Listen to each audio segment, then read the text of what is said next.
Is it time? It's time. It's time! Episode 1, baby! Yes! Alright, Hey. you start. Hey, I'm Hey, your Oreo. resident rogue, Oreo. What's up? I'm your resident druid, Shao. Welcome to the party. Yes! Yes! Woo! Wow, We're so doing it. smooth. Fuck yeah! For those of you who don't know, we're here to hand you the plethora of Dungeons and Dragons characters Yes. I cannot stop making, Yes. along with some awesome art. Oh, that's me. That's what I'm here for. Hopefully it will be awesome, but I will be making art of her characters so that her addiction is validated and I get to work on my shit. That's it. That's That's the whole it. reason we're here. Yes, we are. Also, I have faith in you. I think your art is going to be great. Thanks. If I set the bar really low, I feel like then I will surprise myself. So that's the mentality. That's solid. Isn't I do it? that a lot. Okay, actually. then. Yeah, I'm like, I'm bad at this. And then if I'm good, I'm like, hey, look. Welcome to Rogue and Druid. We have social anxiety, and yeah, we're working on it. We have social anxiety, so we decided to make a podcast. We're just trying to create a safe space on the internet. Lord knows we need more of those. Yeah, yep. And that's all we'll talk about that for now, because it's only episode 1. Let's not show our asses just yet. We're not showing our asses yet? We're an audio format thing, Oreo. Oh, so asses are for YouTube. Which we also have. Please check it out. Rogue and Druid Podcast. That's where we will be uploading the speed draws. Oreo's going to be reacting to the speed draws. And it's going to be a good our time. asses will be shown. Please don't get their hopes up. That's clearly some, episode, at least 50 shit.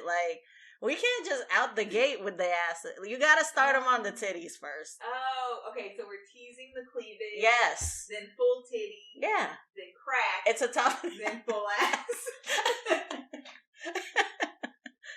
I can't imagine a context where ass crack is like, oh, yeah, baby. Fucking post that shit.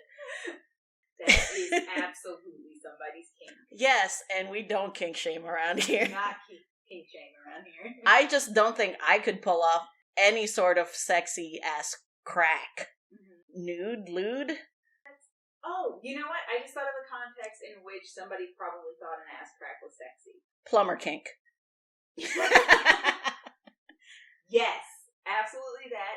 But I was Mhm. actually thinking, when ladies, famous ladies, Kim K did this, those Yes. boudoir, pictures where, the sheet is down and you're, so you're really, when you think about it, you're seeing crack. Yes. But you're not thinking about it like ass crack. Because you're seeing everything else, though. Yeah, no. They're, sheeted up. You don't actually see boobs. I You know, see, but full lower back. But the focus into of curve. the piece isn't crack. It's Right. like this woman's silhouette. But you are seeing crack, and it is objectively sexy in that context. I will concede that the most sexy thing in that piece would be crack, I guess. Because it's the hint of ass. It's the promise of ass to come. Which is why everyone's looking. I promise we didn't set out to make a porn podcast. But welcome to Rogue and Druid.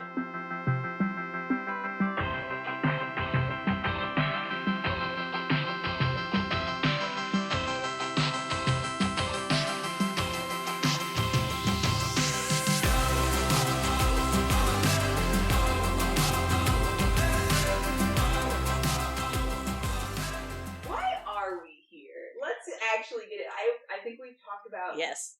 potentially sexy ass crack long enough. We should probably get into what we're actually doing here, because I don't think they came here expecting ass crack. I could still talk. I still have many opinions about us. But no, fine, we'll get into it. Listen, You're here if you have not seen episode 0, we've already had the conversation about when things that are not sexy become objectively sexy. We had the mullet conversation. Yeah. Ass crack is the same thing as a mullet. No, everybody has an ass crack. Right. But it can be objectively sexy, is my point. You know what? It does all go back to confidence. If you're confident with your ass crack, then fucking rock it, dude. Yeah, here's the or thing. dudette. The reason... Or non-binary dudes and dudettes. We welcome everybody. What's up? We're here for characters. We are here for characters, but I have to get this point out now. Okay, fine. About it, since we are on the ass. I also have something to circle back to. Great. Okay, you go first. Plumbers. Crack is inherently non-sexy because you're not doing it purposely and you're never confident about it. Like, you know when like your crack is showing and then your friend is like, "Oh, hey, your crack is showing," and like you immediately shrink away. Yeah. Like that's the lack of sexiness there. Okay. Like, if you were just like, "You're welcome," it changes the whole context. Okay. All right, 2 things. Your cliched porn thing is serviceman comes to your house and you pay him in sex. So plumber crack could still be sexy. But second thing was like, as soon as I said plumbers, I was like, somebody's out there got a kink for Mario and Luigi that are just like itching for that crack. No pun intended. Mario and Luigi porn. Like that is not even. It's not even in question. Yes, I'm sure. We've been on the internet. We know Rule 34 exists. Yes. Somebody's about that life. Yeah. And to round it back, we do not kink shame. Enjoy your Mario and Luigi crack gang. Enjoy your plumber crack gang. We don't care. Live your life. You're not hurting anybody. Exactly. That's all we ask. We're here to talk about characters. Yeah, I was gonna say, speaking of not hurting anybody, we're here to talk about very innocent Dungeons and Dragons characters. Depends on the character. They might be hurting people, but not like in real life, where it counts. Yes. These characters are not murder hobos. I'm going to preface that I don't make murder hobo characters. Not one? I'm sorry about it. If you like a good murder hobo, you're not going to get one from me. I'm thinking about one. Oath of Conquest Paladins. Oh, yeah, that's fair. That class is murder hobo, though. Paladin? In general? No, not class. Subclass. Oath of Conquest. Yeah. Oh, no. Conquest is absolutely murder hobo. Yeah. Subclass. Because they're literally just trying to... That's justified. ...beat everybody. Yes. Like, if you go in and you're like, my paladin is Oath of Highlander, Conquest. The D&D character. Right, like, you have to expect, as a DM and other players, this person's just going to want to murder everybody. Like, that's what we're getting into. Yeah. Also, piece of advice number 1, if you ever have any apprehension about the D&D or any other tabletop RPG or whatever game you're playing, please just communicate with your DMs, and I'm sure you guys can come to an understanding. I've seen a lot on the internet where it's just like, I have XYZ issue, and 9 times out of 10, the solution is talk to your DM and figuring it out like adults. Well, that's why session 0 is so important. It's so important. You need to know what you're getting into. Yes, this is why we made an episode 0. Go back and listen to it if you haven't already. Tales of caution, literally. Exactly how episode 0 should be. Exactly how session 0 should be. Tales of caution. Yeah, just trying to put that out in the universe just for you guys, because it's so important to just have an open conversation. It changes it just makes it funner. So we do mention a little bit our very first story arc completed campaign in our episode 0. And I just remember thinking, like, we ended up starting to do session 0s after that because a lot of people... Yeah, because we had to check in. Yeah, we didn't know this, and we found out later. But, like, because there was no session 0, the campaign completely changed from what it was originally supposed to be because the player just, like, brought in some backstory. Yeah. And it was not what Hubby DM was expecting. So... And he just completely ended it. Yep. He didn't know because he's that's not... He's a good guy DM. All right. We've put this off long enough. We do. Please tell me about your premier character. Yeah, I was like, I swear we have a character for you. I am super ready for this. Go for it. All right. So. You've already told me it's my fault she exists. Oh, yeah. So, okay. This character was created, I will give this little bit of backstory, because Xiao. Hello. Had a couple, before we ended up in the campaign you're currently DMing, had a couple of ideas for other campaigns that just didn't end up happening. Yeah. Have not happened yet. Yeah, thank you. Love the optimism. Yeah. I have faith in you. That's all I ask. This character I created very specifically because I I will not pretend I did not already have other characters just waiting for hopeful campaigns. But based on this campaign that you would come up with, this sort of sky-high wizard school thing. Sky-high meets Harry Potter, I guess, kind of? Yeah. Basically, it was like, hey, you guys have to be... The setting is a magic school. You guys have to be in this magic school because you need to be licensed in this world to practice magic. And if you're not, then you will be a criminal, and et cetera, et cetera. So we will pick up with you guys' first day at this magic school, and then shenanigans will ensue. So that's all I gave them. And then Oreo picked it up and ran away with it. Because that's what I do. Yes. So this character was created very specifically for that.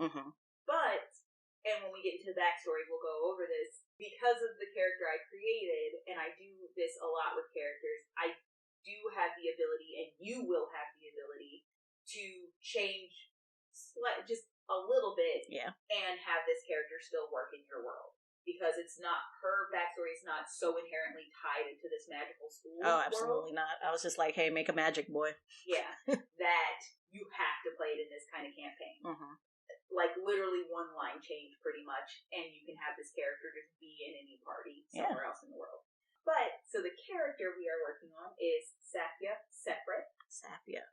Emphasis on the first syllable. Okay. She is a female, high half-elf, divine soul sorcerer. I should be writing this down, huh? You probably should write All right. Half-elf. High half-elf. Mother... High.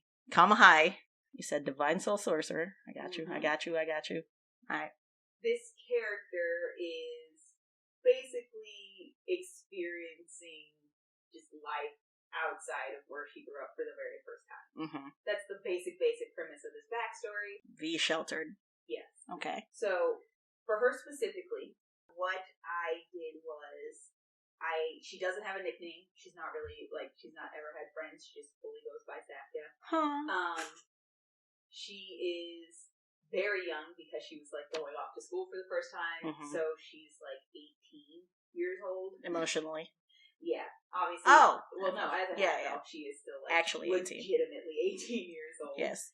Because, specifically, of the high half-elf sub-race, I did pick, and we will go through stats a little bit, but you get 2 to charisma, and then you get +1 to 2 others. Okay. I specifically chose wisdom and intelligence, partially for how the character will play, but also because of the background that I give this character. So you guys will probably notice as we go through, sometimes I pick backgrounds and things that aren't as conducive to a character's class, or something purely because it matches the backstory better of the character. Absolutely, not a min-maxer over here. No, I'm not. It's all a spectrum. Yeah. So, for her, she does actually have, faith and stuff that's not nearly as important. You can, pick whatever faith you want. Yeah. For her backstory specifically, faith is kind of important. We'll get into that a little bit. Most of my characters, I don't think I will give you guys, oh, this is who they worship or anything like that. You guys can play with that yourselves. Or you could just say, this is, the type of deity, trickster, or fertility, or whatever. Yeah, but for her specifically, it is a bit more important. Yeah. And that won't become more obvious as I go through the backstory. As I said, she's a female. She is smaller because, one, she's a sorcerer, so she hasn't really needed to be strong. But also because of her background, because so much of these stats are, conducive to that background, I will just say, is Acolyte is what I gave her. Right. She's not doing a lot of, physical activity. She's not, so I made her kind of thin. Yeah. Kind of thin, a bit mousy seeming. Mousy. I gave her green eyes, brown skin. Love to hear it. Her hair is blue. Oh. I was not expecting this. Big left turn. Her hair is a light, soft blue. Okay. Oh, I love that. And it's really long. Originally, my plan for her was, have you ever met those, really, really sheltered religious girls who aren't, allowed to cut their hair? I can't say that I have, but I know exactly what you're talking about. Right. So she has long hair that's, it's very long, but she keeps it in, a bun at the beginning. Like, it's like very long hair because she's not allowed to cut it, but it's always like tightly wound up. Yeah. Like, so it's supposed to be kind of less noticeable. It feels very reflective of her insides from what I'm getting so far. Yes. She seems very tightly wound up. Yes. And then, as I said, she's only 18. So she's very new. Little baby. She's very new to the world. Clothing wise, because she's a sorcerer, she's not going in like armor or anything like that. Because of her family, she is, especially at the beginning, very modest. Very modestly dressed. Okay. So, like, long sleeves, not a lot of skin showing, like those long maxi skirts, like, very plain I shoes. see in my mind's eye exactly what you're describing. Yes. Ooh. Yeah. So she does very much look like a very sheltered religious girl. So at the beginning, you're picturing. Yes. Because my original plan for her was, this isn't the choice she made for her life. And obviously, personality-wise, stuff like that, that's, you guys are going to get into whatever you want to get into there. I don't really want to tell you, like, how to create this character's story arc. It's going to happen however it happens in a campaign. Yeah, we're sharing so you can use it. But my original plan was to kind of give her the opportunity to grow and expand and kind of get out of that. Yeah. That's fun. Very much the story of, like, Catholic schoolgirl who's finally let out of Catholic school. She's not being, like, hand-smacked by nuns her whole life, and she needs, like, just, like, crazy free friends who are, like, I'm sorry, what? Those aren't rules, my dude. Like, literally, just lay your hair down, girl. Like, it's fine. It's just, like, you can wear clothes and not, like, clothes that are comfortable and not, like, choking your neck and covering your... It's, like, 90 degrees outside. Put on a short sleeve What do you mean, expose my knee? Put on a short sleeve shirt, wear some shorts. You're literally going to die of heat stroke. See, the more you talk about her, the more I'm like, yeah, we're totally going to pick this up so we can play her, one day. You're like, now I want to see this character played. Now, here's my dirty little secret. That was the goal all along. Shit. This is going to be a very deep hole we're digging for me. But so that's the basic visual of her assuming start of campaign. I will also say my original end goal was to allow her to, like, cut her hair, realize that's not bad, get into, like, some more comfortable clothes as time goes on, stop hiding her magic so much, or, like, being scared of the reaction to her magic she would get. And obviously we'll explain exactly why she has those feelings as I go through what her full backstory is. But I was going to essentially let her hair down. Physically, metaphorically. Yes. Just fully all of it. Become her own person now that she's out of the situation. With that in mind, so the way we do stats is we do roll for them. We do drop the lowest number. 4d6, drop the lowest number. Yeah. So I don't really, because I know a lot of people do it a different way. There's standard array, there's point by, all this other stuff.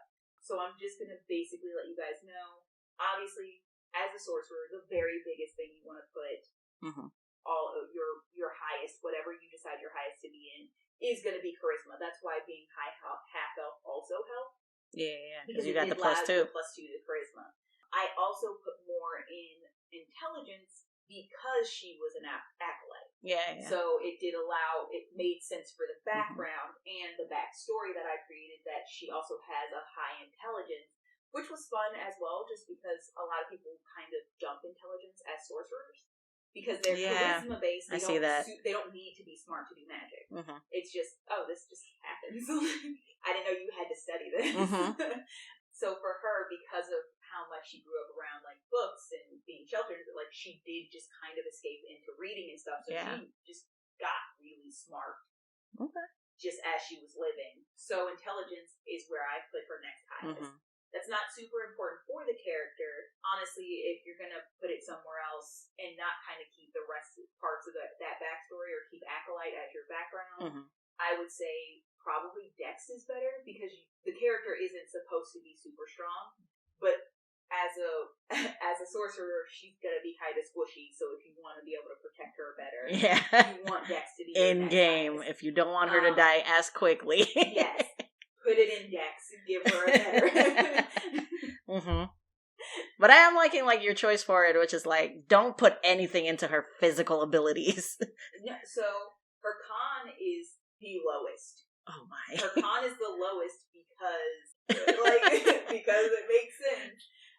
And then her second lowest is strength.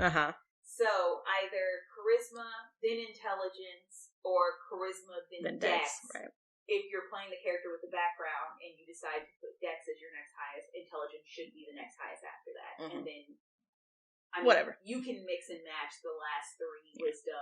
Wisdom was lower purely because she hasn't had a lot of out life experience. Yeah. Then strength and con for obvious reasons. When is she working out?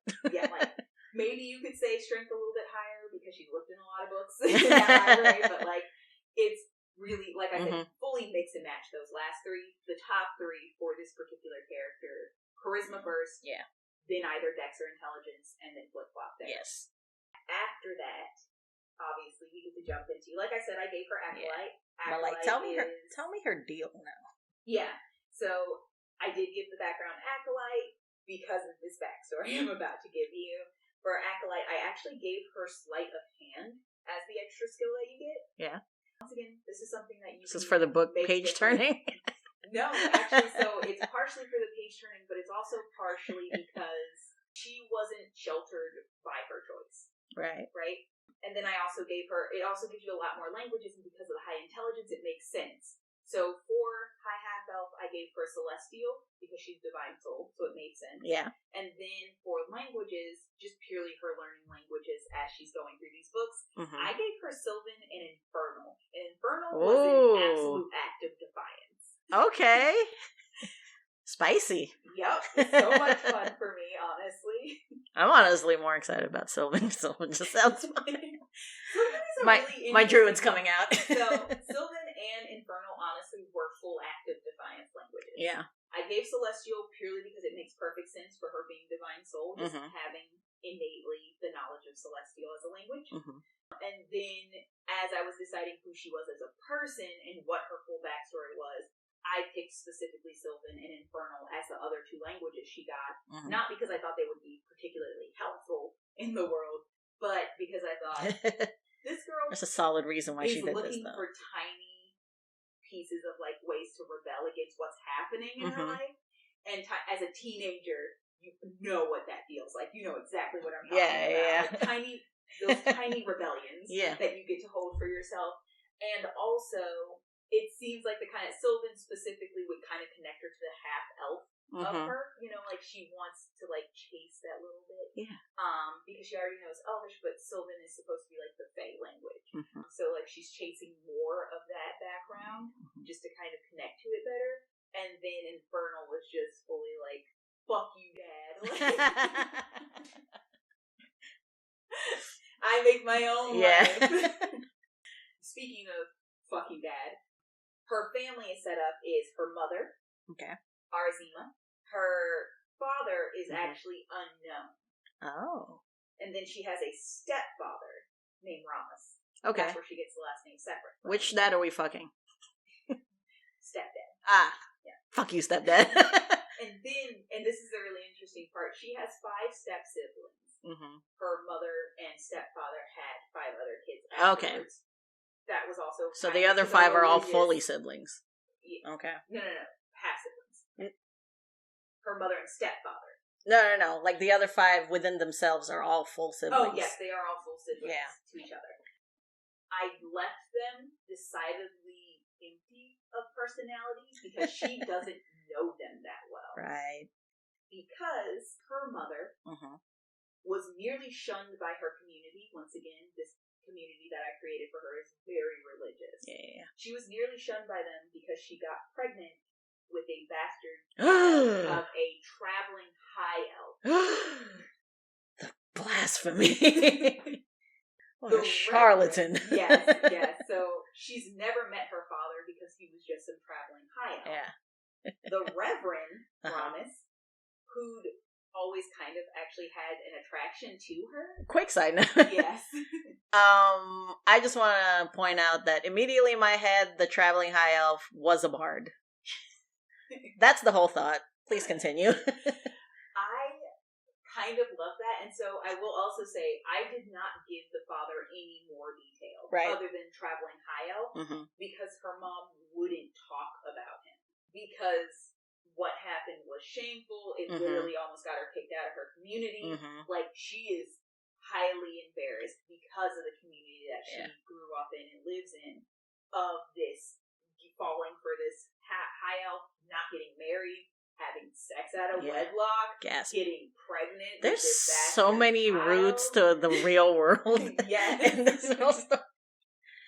so, like, and she was essentially, and I am air quoting here, saved by the Reverend, who had always been attracted to her. Never really been attracted to him.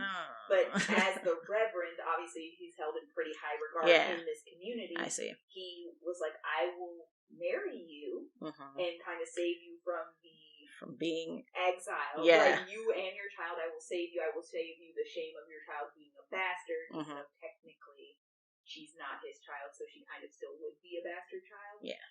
I will marry you before the child is born, so that the child is not born out of wedlock and not a bastard.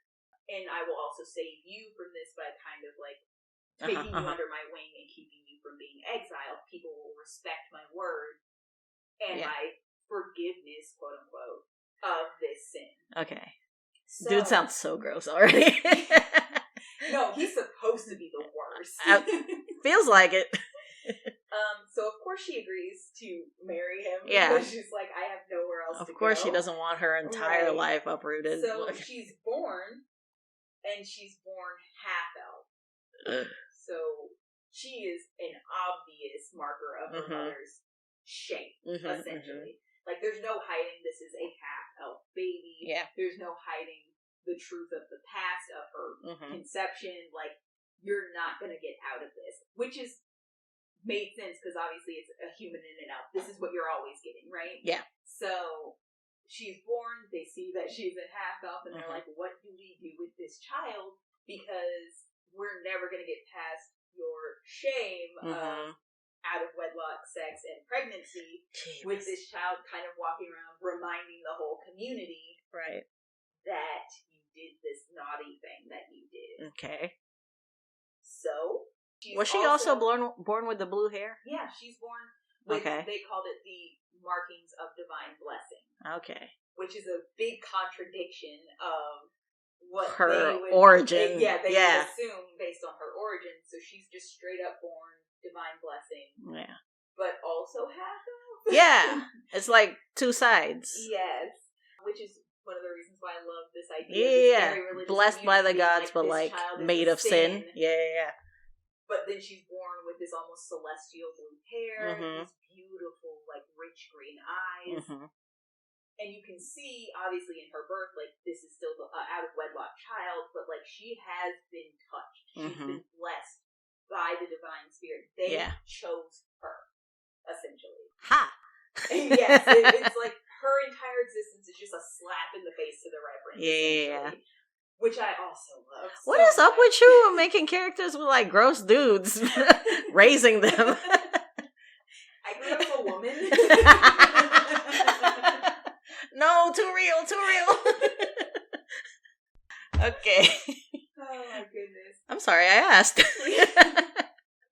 But because she also grew up with the obvious markings of her elven father, there was a lot of disdain. Yeah.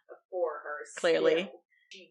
Her stepfather would not accept her, and the community also wouldn't, and pretty much all of her step-siblings were also kind of raised to be like, no, she's bad, she's dangerous. You know what I mean? Like, that's so abusive. Yeah, like, because there's something different about her, but we can't really let her go because she also has divine marks, so, like, we can't shun that part, but we don't really want to have to deal with her. Yeah. Like, we don't know what to do with this thing, essentially. So she kind of just grew up kind of hiding away. Mostly forced to hide away because they were hoping, like, the community would kind of just forget, you know, that, like, this happened. Like, we don't really want to keep bringing attention to this thing. Mm-hmm. So how she could they spent forget? most of her time in the, like, cloister, in the town cloister, hanging out, reading books, religious books. Like, it's one of those weird things, because you know how, like, a lot of religions will be like, these are bad things, but they will also keep those things on hand for their own education. Yeah. So she spent a lot of time reading about a lot of different stuff, never really experiencing anything. The language of the demons. Yes, like, and the it's fae. necessary for you to know these things, but they're bad. Don't teach them to your followers. Right. Like, you need to know because you are the one protecting them from these things. But don't teach them about the things they need protecting from. So, obviously, she's just sitting in this cloister reading these books. Like, she has access to all this stuff. And of course, like, in front of her, like, mother and her stepfather, she's trying to, like, put on this facade of, like, no, I'm good. I'm only reading the good things. I'm learning the good things. Like, and I'm just staying out of the way, being nice and quiet, you know. But, like, her secret rebellions are, I'm learning the language of the fae. I'm learning the language of the demons. Fuck you, Dad. And they kept trying to, like, they were trying to essentially, like, shove the word of the actual, like, town's goddess down her throat, kind of be like, even though, like, we see you like the thing we don't like about you, we're just gonna make you as holy as we possibly can to fix it. Okay. And that was probably the wrong thing to do, because they gave her access to way too much information. But she, like I said, she found her own little joys being surrounded by those books, her own little rebellions. She kind of learned more about elves and fae and the part of her history they were trying to ignore and stomp shut out. off. And then originally, the end of her backstory is sort of like, she turns 18, she gets this letter saying she has to go to this magic school or else she will be in trouble. Or, like, we know you have a magic child. This child needs to go to this magic school and get licensed, or else you guys are in a lot of trouble. Yeah. Obviously, partially they're like, yeah, it's probably a good thing if she goes. Like, now we don't have to figure out what we're supposed to do. But also, if she goes, then she can, like, come back with better education and, like, help the town also. And also, we don't get in trouble for her not going to school. Yeah. The nice thing about that background is you can also just be like, at 18, she's just like, fuck this. I'm an adult I can now. go. I'm dipping. Like, I'm leaving. I have powers. I'm just gonna leave. Y'all can't stop me. Like, your usual, like, I'm 18, I'm an adult, teenage bit that just, like, stomp. You're like, stop. Yeah. You can't tell me nothing. I'm stomping out. Like, and she just goes out into the world to try to, like, figure herself out. Like, find out who she is. Learn about it. My secondary purpose for her leaving was essentially she gets to the point where she's so over this, and once again, that 18-year-old teenage brain of, like, you can't tell me anything. She wants to go find her father. She's like, it's got to be better with the elves. Like, everything I've read, it's got to be so much better with the elves. The ideas of, like, how to hurt this, as a DM, if any DMs are listening, trying to, like, I can think of so many ways to hurt you. Just, Yes. Like, literally, that's the point. Absolutely do that. Man, like, what if her bio dad just, like, never even remembered her bio mom? Like, or on the other hand, you could, like, really make her happy with, like, oh, you have, like, a dozen siblings out there that, like, all of y'all can relate to this kind of not knowing where dad has been. Just gather a group. Just a dozen blue-haired people. And then you finally meet the dad and you're like, oh, this is where the hair came from. He solidly has blue hair. This is his hair. But yeah. So good. Yeah. And I already know what I'm going to go with this. I'm very excited. But I will also say, no sidekicks, no familiars, for obvious reasons. Like, she is out on her own. Can sorcerers do find familiar? I don't actually remember. I have not. I think she's one of my only sorcerers, and I don't think I've ever gotten to the point of, like, I don't think I've played any of my sorcerers. I have them. I've never played one of them. But they are all, like, back burner. Like, I would love to check out a sorcerer. Well, currently, how you told me about her, like, she won't have a sorcerer at this stage. So, yeah. She's not going to get a... She's got, like, a book. Did I just say sorcerer? Yep. I meant familiar. Yep. Okay. I know what you meant. I just fucking cut and paste it. But no, I'm not gonna draw familiar. What else? Clearly no piercings, no tattoos. No piercings, no tattoos. Scars? No. It's all just been up here. Yeah. I'm pointing at my head. It's all been mental. Yes. And a lot of that is because, like, emotional. Even though her mom is kind of, like, doing what she has to do to survive, and she's not really being a good mom, like, she does still love her daughter. Like, right. She's not a good mom. She doesn't know how to handle this situation correctly. But she does, like, she's still her child, and she loves her, and she would not let physical harm come to her. But she doesn't fully understand, because she's also integrated into this community, the mental scarring that's happening. Oh, man. And that's the problem with today's society, gang. If people want to fuck, like, don't make them feel bad about fucking. They're not hurting you. As long as it's two consenting adults, we're cool, right? I like to think so. That's the big takeaway. Rate and subscribe. But yeah, so I love this character because there is a lot of ways, like, you could, like, take her mom away from her, like, and somebody be like, you should have been here. Like, you weren't here to help her. And that's why she's gone. So like, you even know how to hurt her. Oh, yeah. Here's the thing. I absolutely love having my characters destroyed. I give them enough backstory and enough people to care about and enough purpose. Yeah. So that you can take that away from them. Yeah. And force them to find a new purpose. Or do something. So, like, her finding her dad and finding out that he's also a piece of shit. Like, he's not the same. Shit, maybe. Dad. And he's like, do you have, even if, like, if he's a bard, do you have any idea how little that narrows it down? And she comes up to him and she's like, yo. I've been looking for you I've been wondering where you were my whole entire life. You fucked my mom, and I'm your child. And he's like, you're gonna have to give me more detail, my dude. And you're like the 10th child to walk up to me and you at least have a city, a timeline. A region? How old are you?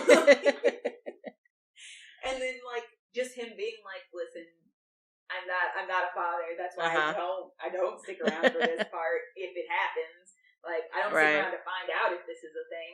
And you, like, just the clicking of, like, there are others like me out there. Yeah, this character has so much room to grow. Oh yeah, like, and that's the best thing, because the thing about a character is you want a character who has a rich enough backstory to have a clear personality. Yeah. But also enough left that you can, like, because as I said, like, this character could go off to school and find herself. Honestly. This character could go off and find out that she does. And you can stick her anyway. Like, if you stick her in, like, Descent into Avernus, like, okay, she knows Infernal. She's gonna go to the first layer of hell. Like, you could stick her there. Yeah. Like, any story. That would just purely be not so much coming out of her shell as, like, owning her magic. Yeah. You know what I mean? Like, all of these, there's so many avenues, and that's kind of how I write character backstories. It's like, I want to have a very clear understanding of who this character has been up until this point of adventure starts, but I want enough branches in this road.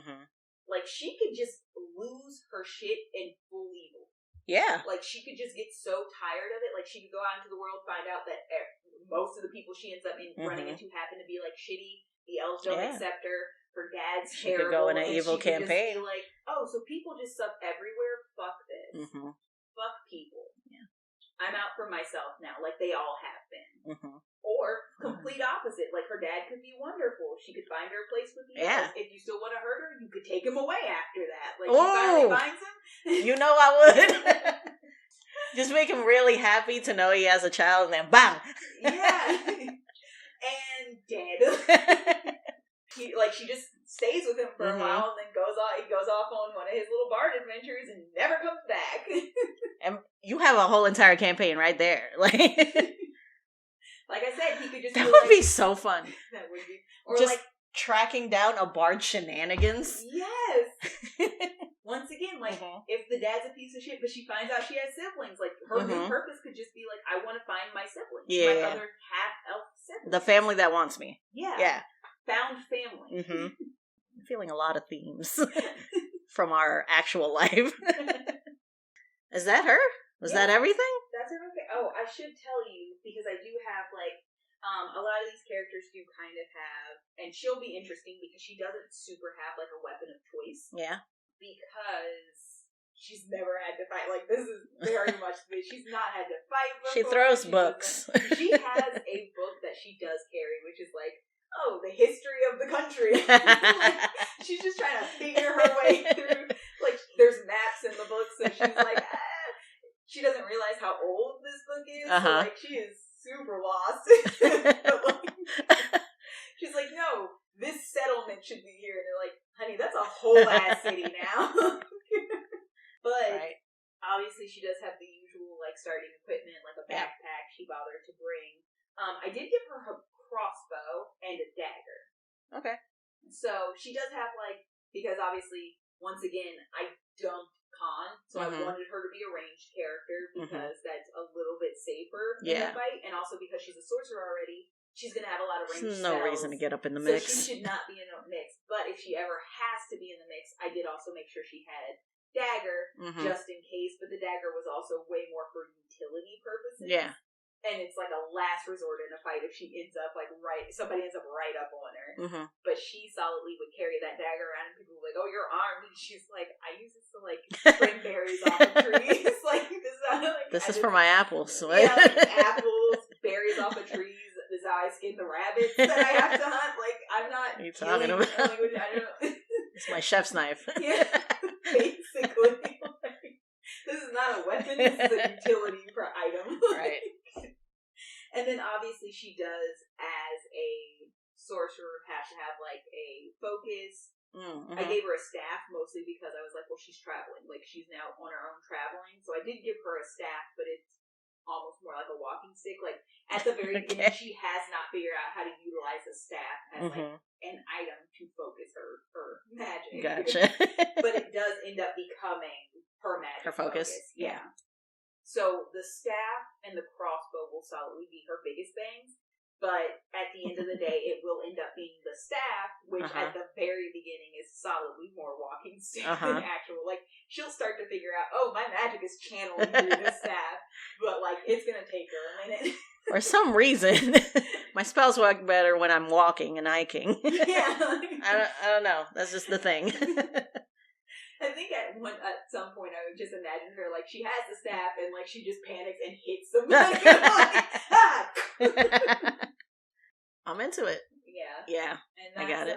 So that's the character. She is very much kind of an allegory for certain religious. Yeah. You've painted a very clear picture. And it's funny because so many people probably have like a very clear, oh, I know the unnecessarily sheltered religious groups. Like, I know the almost, like, stifling mentality that can be provided in some of those groups. Like, I'm not going to shit on all religions because some people find very beautiful, very wonderful things through religion. I know it saved a lot of people, and it can be good, and it can be beautiful. Yeah. This is more a focus on the ugly side of that. Yeah. I'm debating whether or not to, like, get into it. It is F1, but personally, I think the biggest thing you want to focus on, if you're a religion, or, like, I think the least harmful thing about religion is, like, when you view it as, like, just your relationship to your deity. Yeah. Like, I don't, you know what? I've decided I don't want to get into it. No, I think what you said was enough. But it's like, that's how I feel. Because opposite you, I am religious. I do believe in my deity. So I think I'm not shoving it down people's throat. And I'm not like, hey, you're wrong for that. But it's just like, this is my relationship inside me with this thing that I believe in. Yeah. Period.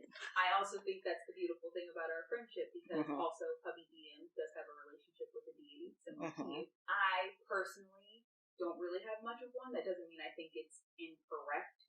I don't even know if it's, I don't even know to believe whether or not it's true or not. That's kind of where I am in my journey. But my respect is, like, nobody is ever forcing it on me. I don't know why I should force, like, taking away your faith on somebody else. There's no proof, so you shouldn't fucking believe that shit. To me, it's stupid to say you have to believe, and it's as stupid to say you can't, you're not allowed to believe. Yeah. You know what I mean? Like, you're not hurting me, I'm not hurting you. Yeah. We respect each other's opinions. Why can't the world just be that? People should just do that. Wouldn't that be better? And I think, so inherently, I do think that could also be a part of Safiya's Yeah. Because I do like the idea of her also finding, like, because I did say, and I forgot to mention this earlier, but she does end up finding faith with Corellium. Mm-hmm. Somebody's going to hate me for that pronunciation, but he is, like, the main elf. Yeah. But his... Anti-Lolth. Actually, I will say there, because they have presented as both male and more feminine. I don't know technically if female, because I don't really remember. I did look this up when I created the character, but it's been a minute. Yeah. So, but I will say they, because they tend to be more androgynous. Okay. Which I think was also a fascinating idea for her to begin with. Mm-hmm. And then on top of that, just one, it's an elven deity, so that's another little rebellion. I love that, like, one of the stepping stones of her growth is just, like, learning about non-binary. Yeah. Yes. And it was an elven deity, like the main elven deity, which was also a little rebellion for her. And then their whole thing was just, like, art and beauty, like, just the beautiful side of just being like, I have faith that the world can be beautiful. Mm-hmm. The world is beautiful. And art is wonderful. Like, and that also felt like a possible connection, especially if the father does end up being a bard. Because we've been talking about it because it's, like, jokingly kind of the most sensible thing to make him. Yeah. Because of the horny bard stereotype. Yes, the horny bard stereotype. However, the father doesn't have to be a bard. I gave no information in the backstory. Yes. Like, as a player, that's kind of the whole point. You have no information about who this father is. Mm-hmm. So you don't know if this is a bard. You don't know who, like, your DM is entirely in control of who the father is, whether he is happy to see you, whether he doesn't give a fuck that you exist. Like, that is entirely, the father could already be dead. What his reason was to, like, even sleep with this bird. Yes. What if, like, his divine calling was to create you, but, like, not to be in your life? Like, it's all up in the air. Exactly. But I do really like the idea of, like, you know, as she grows, she's had these preconceptions of religion and, like, because of how she grew up, but, like, there's this other beautiful side to it that is the good reason that people are very passionate about their religion. Exactly. And that's kind of, I knew when I was creating this character that there was sort of, I was going down the road of this stigma of the very constricting, kind of ugly side of religion. Yeah. But I did want to also present the opportunity that, like, she found joy in learning about a different type of religion. Like, this, the way this religion was being handled wasn't okay. Mm-hmm. But part of that little bit of joy that she found, part of that, like, those little rebellions that made her feel more free than she was at the beginning in the backstory, was finding the Elven Pantheon. Yeah. Was finding, like, a love of that. A whole different thing. Yeah, like that religious sect. So she does have, and that's why I said this is also important for her story, she does actually have a faith that she follows. Mm-hmm. It was just in secret and not the faith that was being forced on her at the time. So that's why, like I said, most of these characters, it's not going to be as big of a deal. There are a couple, like, clerics that I have that obviously might be a big of a deal. It matters. However, for her, she is one of the only non-cleric, and I did also make this a big part of it because she was Divine Soul. Mm-hmm. She's one of the only non-cleric characters where the religious aspect is kind of important. Who she's worshiping matters to the backstory. Mm-hmm. But at the end of the day, the best thing about her is kind of allowing that exploration of whether you just fully have her give up on religion entirely, whether she finds the beauty and fully, like, commits to the Elven Pantheon religion, whether you kind of let so many avenues you could take with this, but don't let it really affect anything else about the rest of how she grows. Yeah. And also just the fact that there is so much that could happen once she steps out on the road and out on her own. Whether you do send her to a magic school, or send her off on a journey to find her father, or send her off on a journey to just find somewhere that isn't. Go find the elves. Go find elves in general. Yeah. Or just, like, go find the Feywild. Yeah. Like, absolute opposite of what you've grown up with. I just want to go to the nonsensical place. But yeah, that's her. That's why I love the idea of her. And that's also why she was the very first character that came to me, because I was like, she has probably some of the biggest possibilities for how her story plays out. It is the most open. And like I said, you change just that very last line of her backstory. She's leaving because. Yeah. And whatever you decide is the reason she's leaving, like that's an entirely new adventure for her. Yeah. And that changes, for you at least, entirely how she grows. And that's why I'm excited to see what, if people are taking with this character, what they decide to do with her, what she's leaving for, where she goes. Let us know. Being female, I do also want to say this because I do mostly make female characters. Being female is not as important to her backstory as the actual backstory. So if you prefer playing male characters, it can be, this is his backstory, what he's leaving for, where he ends up, what he finds on his journey, like all of that. So don't be afraid, because this is ultimately, I'm giving this character to people to play or use as NPCs. If there are things you want to change, you can change them. Absolutely. I would love to know what you changed, what you wanted to decide, what you wanted to do differently. Tell us all about it. Absolutely. But we want to know. This character is my gift to you all. I don't get tired of reading D&D content. So please let us know how it goes. Oh my gosh. I don't think I could ever imagine a world where I get tired of reading D&D content. But yeah. My review as a DM is just, this is a very good character to insert literally anywhere. So, I love her. Yay. And now I do want to pick up the fucking magic school just so we can see her and the other people. Even more yay. I can't believe I let you walk me here. Oh, I absolutely picked this character first for a reason. That's fair. That's on me. It's gonna happen. It's gonna happen. Yeah, I mean, we do have, I think, 2 campaigns we're currently playing now, so we should probably let those wrap up first. But yes, we have mine. Barbarian Zabel is also DMing. Hubby DM is meaning to pick up our original Rogue and Druid.